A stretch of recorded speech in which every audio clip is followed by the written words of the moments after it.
All right, so several years ago, probably, 7 or 8 years ago, I was in Prague on a trip with another girl to lead sports camp. So we would teach English, we would play sports with a bunch of middle school and high school kids, but before we had to fly in Prague because it was in kind of this smaller town that was a few hours by train outside of Prague. So I was walking with Samantha, the teenager that had come with me on the trip that year, and we were just walking down the street from our hotel in Prague, and I noticed opposite us, on the opposite side of the street, there was an older couple, and the husband was in a wheelchair, and the wife was walking beside him. And so I just kind of took note of them, and we just kept walking to where we were going. And I looked back a few times, and I noticed that they weren't moving on the sidewalk. And I thought, well, that's odd to stop in the middle of the sidewalk. And so we kept going, and I just kind of felt this nudge a few times. And so I probably looked back 5 times in the middle of, Sam and I were just talking. And then I just said, I think we should go maybe see if they need any help. And so we crossed the street and we go up to them. They didn't speak any English. They also did not speak Czech. They only spoke German. And we're like, well, this is going to be interesting. But we looked down, and the front of the wheelchair, where they have the small wheels, the wheel had come off.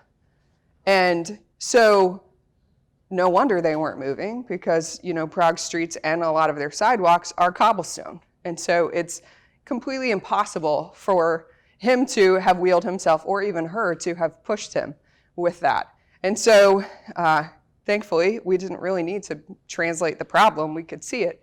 And so we were able to pop the tire back on, and they went on their way. So about maybe 6 weeks ago, I was driving to Sam's Club. I went and did some shopping for the daycare, and then I was on my way back, and I was at the light turned green, and I was driving, and as I was passing on the right-hand side, I noticed that there's a truck that's pulled off in a really odd spot in the grass, behind a business. It wasn't a parking lot, it was just sitting there. And then I realized, after I had already passed, that there was a walker there. And I also noticed that there was a man lying on the ground. And so when I'm I'm trying to look in my mirror, and I realize he must have maybe fallen as he was getting in his truck, or fallen as he was getting out of his truck. And I'm frantically trying to figure out how can I help? There's no place to pull off. There's no parking lot, nothing. And so I'm driving, and I'm so frustrated because I want to help. And so I just end up praying, God, please, let someone see him before they pass him and they're able to stop and they can help him get up. But the whole way home, I was just man, how else could I have handled this situation?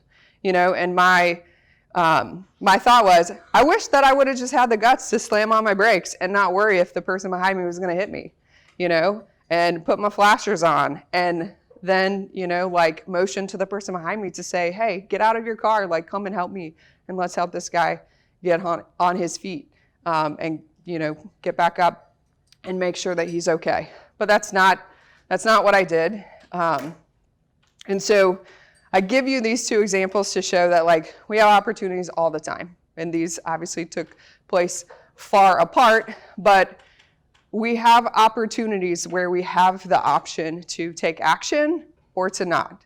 And some of them might be big things, some of them might be small, but we have the choice in what we do. And I think a lot of times our choice is based on our foundation, right? It's based on who we are, maybe who our parents raised us up to be, maybe where we find our our kind of moral compass, or the things that we want to live out. But in the end, I was thinking about that and I was thinking about, like you can be the most compassionate person. You can be the most servant-minded person, or person that really cares about other people. But if you don't actually like act on those things, then there's no real point, right? Because I can say that I have, compassion on you, or I can say that I would like to help you, but if I don't actually ever, act on that, if I don't ever, give you comfort or show up when you ask for help, or even see a need that maybe you're not willing to ask about, then there's no real point in saying that I am this compassionate person, right? There has to be an action with it.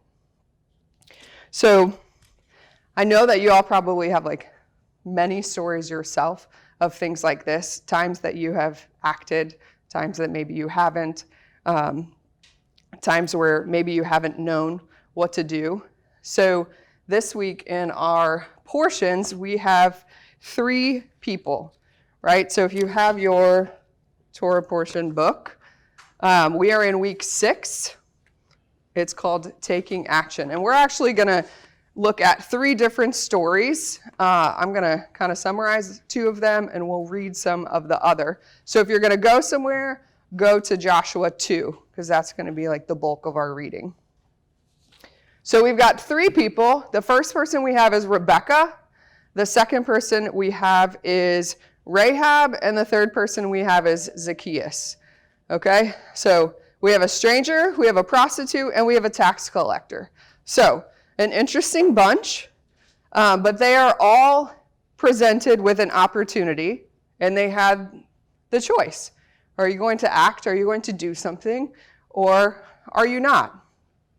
So we can start with Rebekah. So the Genesis passage in the text in the book is Rebekah, and I'm just going to kind of summarize the story, right? Abraham sends his servant to go find a wife for his son, right? Isaac. And the servant goes, and he is going to the well, and he meets Rebekah. Rebekah's just there to get some water, right? So the servant says, would you be willing to give us some water? So she gives him some water, and not only that, but she goes ahead and she gives water to his camels as well. So she's there for a committed period of time because camels drink a lot. And in this whole process, this stranger, right, the servant of Abraham says, hey, like, why don't you come marry my master's son? What a great idea. And this is probably, very strange in our like current day, maybe a little different in that day. But, whereas I would be like, excuse me? Like, I'm sorry, can I have some more information here? Like she has the option, right? And he meets her family, but she's the one who makes the decision. And she said, because they said, do you want to go? Do you want to marry this man who you don't know, who you've never seen, who, is in a different area? And she says yes. So then we have Zacchaeus. I'm going to go out of order so we can skip back to the bulk of Rahab. So we have Zacchaeus, and if you know the little song, right? Zacchaeus was a wee little man, okay? So he wasn't very tall.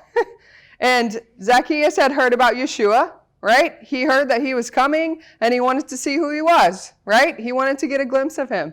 So he climbs a sycamore fig tree, right? And a lot of times it just says a sycamore tree in Scripture, but in general, it would be a sycamore fig tree. They have tons of figs. And so it's a pretty big tree, as you can see. So he climbs up this tree, because he just wants to get a glimpse of Yeshua.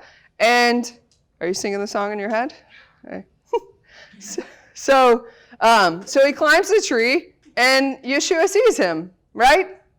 He sees him, and he's like, I'm coming to your house. And when I think about this passage, I think, who took action here? I feel like it was both, right? Zacchaeus climbed the tree, which maybe, I don't know, when you look at the pictures of some of the trees, some of them look like, that's not going to be so hard to climb. And some of them are like, that could have been a little difficult. We might need a little help. So Zacchaeus climbs the tree, right? But Yeshua, he's the one who says, I'm coming to your house. And remember, Zacchaeus was a tax collector. So he's not the popular guy, right? And it says in the passage that all the people around the crowd, they're all like grumbling because they're like, you're going to his house? I got anyone's house that you could go to. You're going to his house? Like, you want to hang out with him? The sinner? And he goes. You know, so maybe Zacchaeus took the risk, but maybe Yeshua took the risk and said, I'm going with the unpopular guy. So they have these opportunities where they acted. So we have the next passage. So are you in Joshua 2? So the third story is about Rahab. Okay? So we don't know a ton about Rahab. Okay, there are, a few things that kind of everyone knows, right?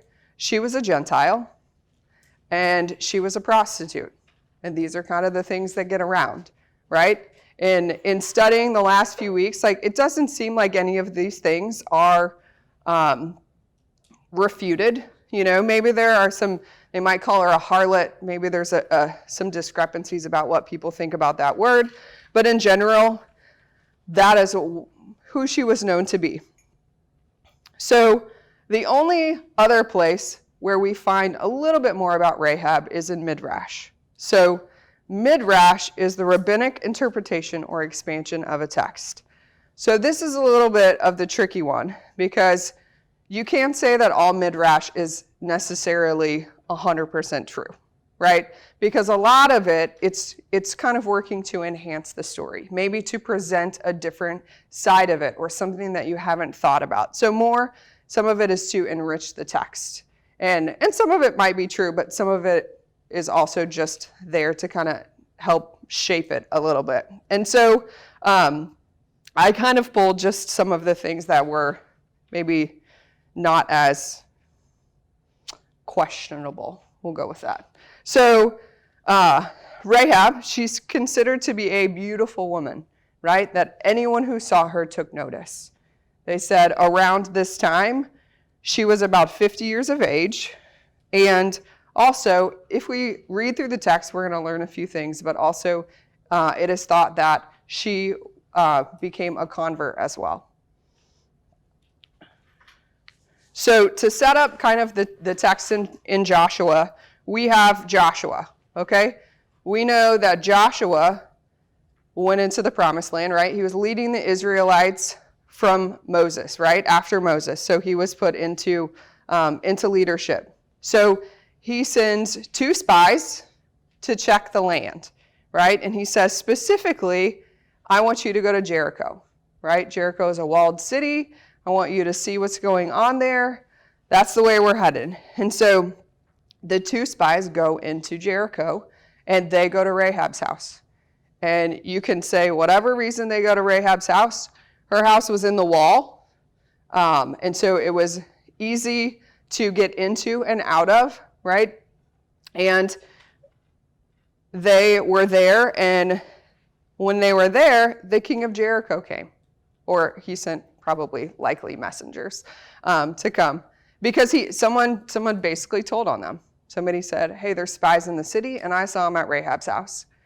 And so the king is like, I want to know where they are. Go find them. So they go and they confront Rahab, and they say, Rahab, we know that these spies came here. Where are they? And she says, you're right. They were here, but they're gone now. They left before the gate closed, and they're gone. But if you hurry, you can probably catch them because they haven't been gone that long. So they leave, the gates close, and she goes up to the roof where she had hidden the spies. So one of Rahab's jobs was she used flax to make linen garments. And so she had the flax drying on the roof, and she hid the spies underneath it. So we're going to start with chapter 2, verse 8. Let's see. Can I have someone read 8 through 14?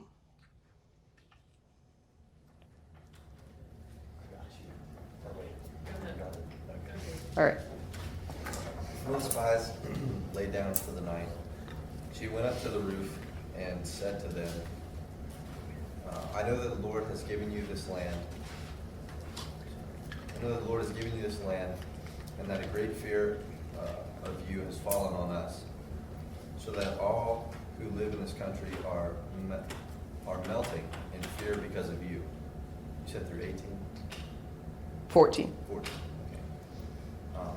We have heard how the Lord dried up the water from the Red Sea for you when you came out of Egypt, and what you did to Sihon and Og, the two kings of the Amorites east of the Jordan, whom you completely destroyed.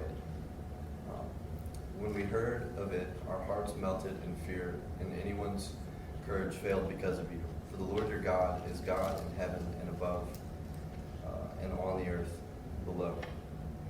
Now then, please swear to me by the Lord that you will show kindness to my family, because I have shown kindness to you. Give me a sure sign that you will spare the lives of my father and mother, my brothers and sisters, and all who belong to them, and that you will save us from death. Our lives for your lives. The men assured her, if you don't tell what we are doing, we will treat you kindly and faithfully when the Lord gives us the land. Okay, so what do you see right here that automatically, if you're thinking this is a Gentile woman who is a prostitute, what's kind of weird in this passage to you? What kind of stands out? She seems to believe in God. She seems to believe in God. And pretty specifically, right? Right? She's giving or sharing, I guess, someone else's testimony to her of these are things that have been recounted to me that like she owns, because she doesn't just say, oh, I've been told, but it's kind of more of a we. Like, we have heard this, we know this, we accept this as truth, right? And so the word, I think your version said kindness. I don't know. Mine says kindly. That is the word hesed that we have heard before. And we'll talk about that a little bit later. I'm going to pick up in verse 15. It says, then she let them down by a rope through the window, for her house was built into the city wall, so that she lived in the wall. And she said to them, go into the hills, or the pursuers will encounter you, and hide there 3 days until the pursuers have returned. Then afterward you may go your way. The men said to her, we will be guiltless with respect to this oath of yours that you have made us swear. Behold, when we come into the land, you shall tie this scarlet cord in the window through which you let us down, and you shall gather into your house your father and mother, your brothers and your father's household. Then if anyone goes out of the doors of your house into the street, his blood shall be on his own head, and we shall be guiltless. But if a hand is laid on anyone who is with you in the house, his blood shall be on our head. But if you tell this business of ours, then we shall be guiltless with respect to your oath that you have made us swear. And she said, according to your words, so be it. Then she sent them away, and they departed. And she tied the scarlet cord in the window. This is pretty specific, right? This is like a pretty serious conversation they're having with some pretty serious consequences, right? So we see in the beginning, like Walt said, that Rahab seems to have a belief in God, right? She and not only that, but she recognizes the power of God. In the text, it shows that. So we know culturally, it's pretty doubtful that she spoke Hebrew. It wasn't commonly spoken in Jericho. So you wonder, where did this knowledge come from? But you also remember that Rahab would have talked to a lot of people. She would have known a lot of what was going on around the city and even surrounding, because she's so close to the gate and on the wall. She would have encountered people coming into the city a lot. And because of what we read in the text, the verse, right, the kindly, Joshua 2:12. Now then, please swear to me by the Lord that as I have dealt kindly with you, you will deal kindly with my father's house, right? As I have dealt hesed with you, you will also deal hesed to my father's house. So we've talked about hesed before. I think this is a little bit different, maybe just a little bit wider. The definition is kindness, loving concern, good actions, mercy, faithfulness, and justice. But probably the most important thing about hesed is that it's always done in relationship, right? It always is between people.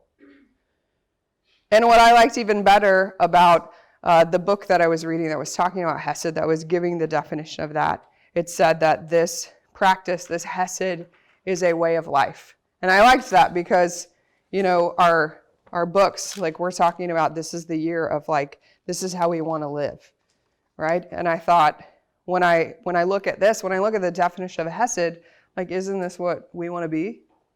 Don't you, along with me, don't we want to be kind? Don't we want to be loving? Don't we want to have good actions? Don't we want to be merciful and be faithful? These are all of the things that I think we all naturally want to be. In Hebrew culture, hesed implies 4 things, right? So the first one is relationships, right? We talked about that. The second one is that hesed is acting for another's good, right? So Rahab is acting, on behalf of the spies. She is caring for them. That you're distributing what is given, meaning if I receive hesed, it is my responsibility to pass it on. Whether I can pass it back, like in this circumstance, or whether maybe that's not an option, but you can pass it on to someone else, that it is expected, right? And then the last one I thought was a little bit interesting, and it's expecting a return. And I feel like this is it's against human nature, or maybe that's not true. But when I think about raising kids, or how my parents saw me, you don't do something good, you don't help someone and expect a return, right? That. Maybe some people do. I don't know. I wasn't raised that way. You do something because it's the right thing to do. You don't do it because you expect to get something, in return. And so this one is interesting that, and I think it's the idea of just the one before it, of if I receive it, right, I'm going to pass it on. And so in the end, the expectation is there, knowing that this is how everyone thinks, right? That I'm going to give hesed because I get it, right? And she understood this, right? Which maybe, a lot of times we've been talking about hesed in Hebrew culture, but this is not Hebrew culture. She is not a part of that we see. And so we were talking about it this week, just this idea that maybe hesed is something that was, across many cultures, that they understood the idea of it. So Rahab, she had an option, right? The spies came to her. If she was, a lot of people, she probably would have just turned them into the king, right? She probably knew, she knew who they were. She might have even known that they were coming based on all the people that she knew, right? But she didn't. She hid them. Because if she would have turned them to the king, she might have got some money for that. You don't know. But instead, she chose to act, and she chose to do what she thought was right, what she believed was right, And was she doing it because it was right, or she was trying to save her own skin? Because when the scripture says that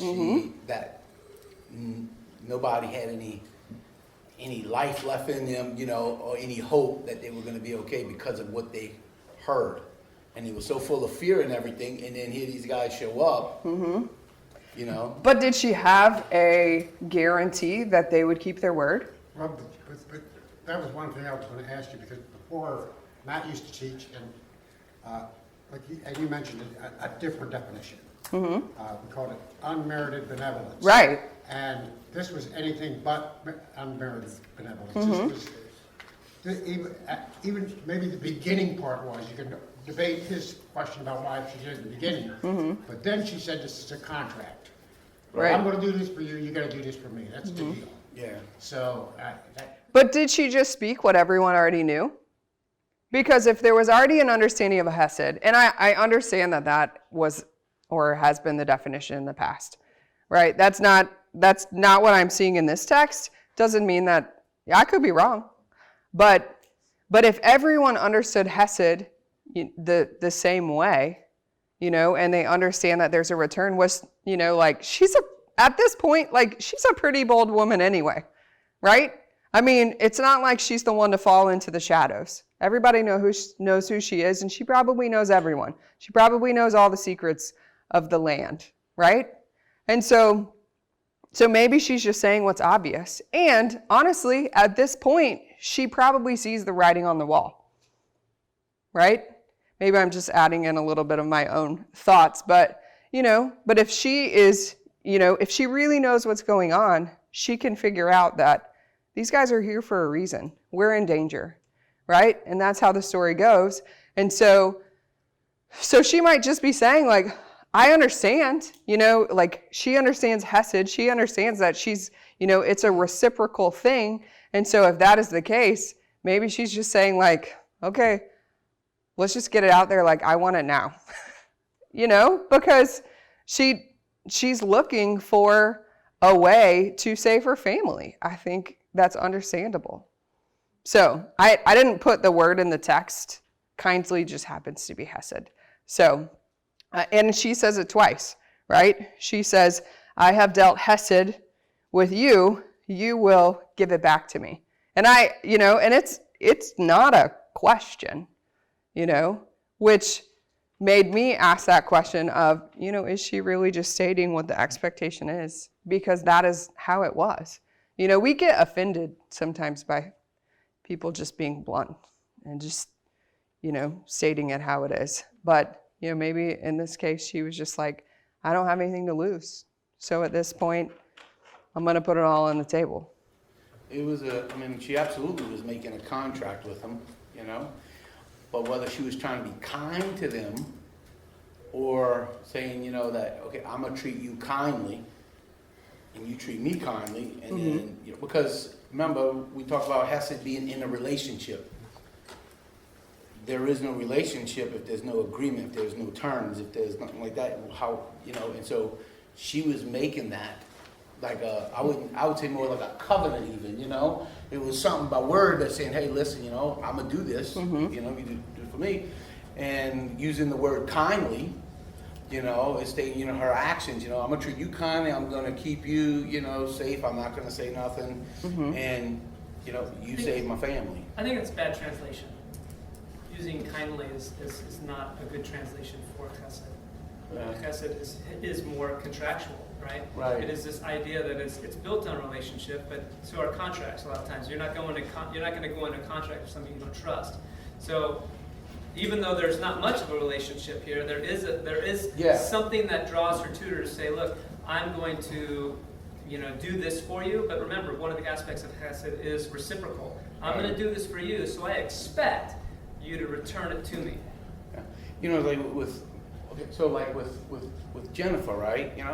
We have this relationship, and I think a relationship is, it's not, I know we live in, unconditional love, but there's also an underlying understanding, right? I love you, because you love me, we love each other, and so if you're doing a bunch of kind things, all the time, do you love her because she loves you? Absolutely. Oh, okay. But I love her for who she is. But I believe there's an underlying expectancy, right? Sure, absolutely. Return. Right. But not being something like, I'm gonna show hesed to you where I can get hesed. Right. Well, and that's what I said. Like, that is not the way that I live my life. That is not the way that I grew up. But I also see it, and I just wonder if for her, she is just like, I've got nothing to lose. I know that when these spies leave the city, the next time they come back, Oh, absolutely. like, you know, right. And so that's what it makes me wonder, like, maybe she's just laying it all out there. Plus, kindness is sort of an occupation for us anyway. But remember that Hesed does not just mean that, right? There are lots of definitions for Hesed. So, But absolutely, that's amazing though, that because I mean, it just sounds like as we're discussing this, that she absolutely had some type of understanding of Hesed. right, which is, which then you ask, like, is this across cultures? Is it not just, in Hebrew culture? So Rahab really, right? She sees the moment, right? She saw the opportunity that was in front of her, and whether she did it to save the lives of the spies, whether she did it to save the lives of, her family and herself, like, we don't know, maybe all of the above, right? But what we know is she worked with what she had, right? And she saw the opportunity and she did something about it. And she did something, we'll say, good about it. She didn't turn them over to the king. She didn't, just leave them to be found, but she protected them. And yes, in turn, that she could be protected. But she saw the opportunity to help others, and she chose that. So we always are going to run into opportunities, right? And I think the big thing about opportunities is that you have to see them, right? Every day there are things that happen around you or to you that, could be an opportunity if you only see it, right? We often get so busy with whatever we're doing that we're kind of blind to things that are going on around us, or even to people, or how they feel, or, what their countenance is, or trash in the parking lot, or, whatever. Like easy things that you can do that you just, you're just blind to them. So we just talked about 3 different stories, right, where there were opportunities put in front of them. And all 3 people, they could have said no. They could have made a different decision, right? Or they could have said yes. And in these 3 stories, they all said yes of some form. And I think for us, we have big opportunities, right? And we have small ones. For me, the big opportunities that I've had in my life are, I had the opportunity to move here. After Katrina, I had the opportunity to be a part of building this. I had the chance to move to Prague. I had the chance to move back. I had the chance to, or the opportunity to foster. And all of these things, like I could choose to say yes to, I could choose to say no to, and those are like the big ones, right? How many other small opportunities have I had, that have come past and I've said yes or I've said no, And I think that the biggest, maybe most important thing is that we are just available to see, and that when we see, we make the choice to ask, right? There was a quote up earlier that said, indecision is a decision, right? So when we don't make a decision, where we wait and we wait and we wait, it makes a difference, right? That's a decision in itself because we're doing nothing.